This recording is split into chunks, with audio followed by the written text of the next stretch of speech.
This is a circle. This is a tangent. If I draw a triangle in a way that all its three vertices touches the circumference, then this angle between my chord and my tangent is equal to this angle. And also this angle over here, an angle between this chord and my tangent is equal to this angle.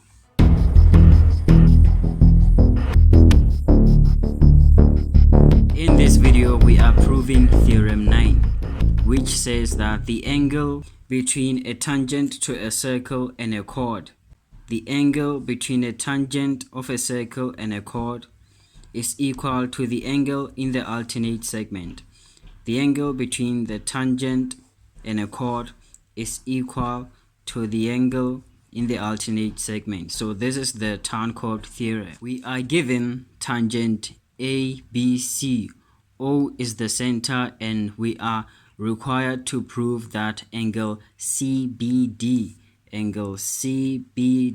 this angle is equal to angle BED,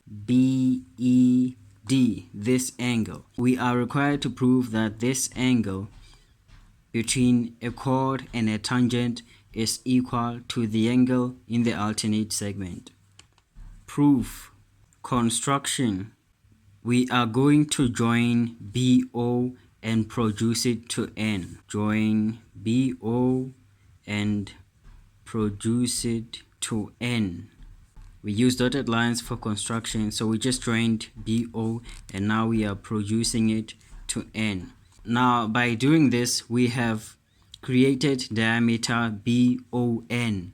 Now one last construction is we need to join N with E. Join NE. Now the reason why we are not joining N with D and we are joining it with E is because we are required to prove that this angle is equal to angle E, right? Not angle D. So we join our diameter to the angle which we are supposed to prove that it is equal to the angle between the chord and the tangent. So we join NE.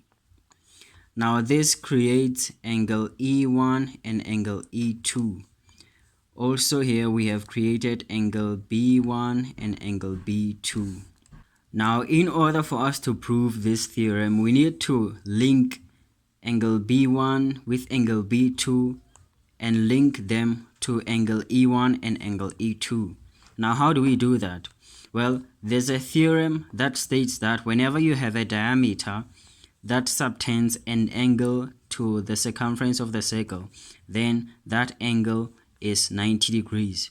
And there's also a theorem that states that whenever you have a line from the center of a circle to the circumference and then there's a tangent that meets that line, then the angle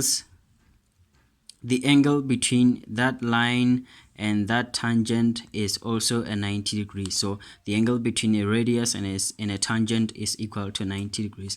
So both angles, when you add E1 plus E2, it gives you 90 degrees. And when you add B1 with B2, it also gives you a 90 degrees.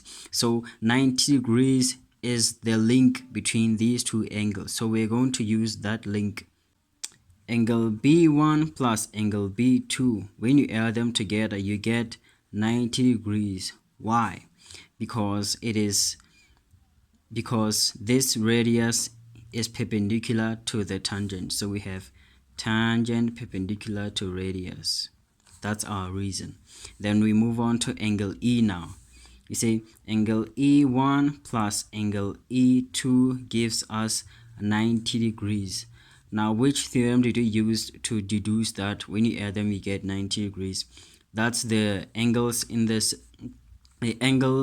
semicircle theorem. Angle in semicircle. Now, I need you to look at your diagram. You see arc ND. This arc, it subtends angle B2 and it also subtends angle E2. You see that? And there's a theorem that states that when you have two angles subtended by the same arc, at the circumference, those angles are equal. So we have angle B2 being equal to angle E2 because they are angles in the same segment. Or we can say arc ND subtends equal angles at circumference. So now we have the link between our angles, and we're going to use this link to link angle B1 with angle E1. Now, in order for us to link them, we need to equate these two equations because they are both equal to 90. So we have 90 degrees as a subject of this equation is equal to 90 degrees as a subject of this equation.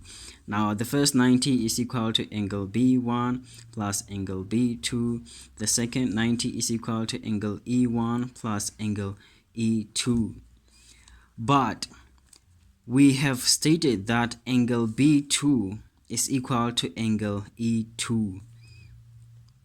And in our equation, we want to be left with angle B1 and angle E1 because that's what we are aiming to prove. So we need to have angle B1 on this side, and we also need to have angle E1 on this side. So how do we go on to get rid of these two angles? Well, we have stated that angle B2 is equal to angle E2, right? So how do we go on to get rid of angle B2 on this side and to get rid of angle E2 on this side? Well, it's easy. You either replace angle B2 with angle E2 so that we have two angle E2s on both sides, or either you replace this angle E2 with angle B2 so that we have two B2s on either side, so that when you transpose either one of them, they completely annihilate and you are left with these two angles. So I'm going to pick angle E2. I'm going to say this angle E2 is equal to angle B2, so I'm going to place angle B2 in the place of angle E2. We have angle B1 plus angle B2 is equal to angle E1 plus angle B2. Now look, you have angle B2 on this side and you also have angle B2 on this side, and both angles are positive. When I transpose this angle B2 to this side, it will annihilate with this angle B2 and I will be left with angle B1 is equal to angle E1. Now angle B1 is equal to angle E1 means that we have proven our theorem. Angle E1 is equal to angle B1. Now we need to rewrite this in a form in this form. So we say angle B1, this angle B1 is angle CBD. Angle CBD is equal to angle E1. Angle E1 is angle BED. BED. Therefore, we have proven that the angle between a tangent to a circle and a chord is equal to the angle in the alternate segment. We have proven the Tan-chord theorem. In this video, we proved that an acute angle, this angle is an acute, is equal to the other acute angle inside of our triangle that's inside our circle. So in the next video, we will be dealing with proving Tan-chord theorem when we have an obtuse angle. This angle over here is an obtuse angle. We will be proving that it is equal to this obtuse angle inside of our triangle that's inside our circle. Thank you for watching. It's easy to see when you look at me. If you look closely, Mystic don't back down. Subscribe to this channel if you haven't already, so that you can get that A in mathematics. Leave a comment down below if you have a question. Mystic will make sure you get The answer. Leave a like and share this video with your friends so that we can all be good. Thank you for watching.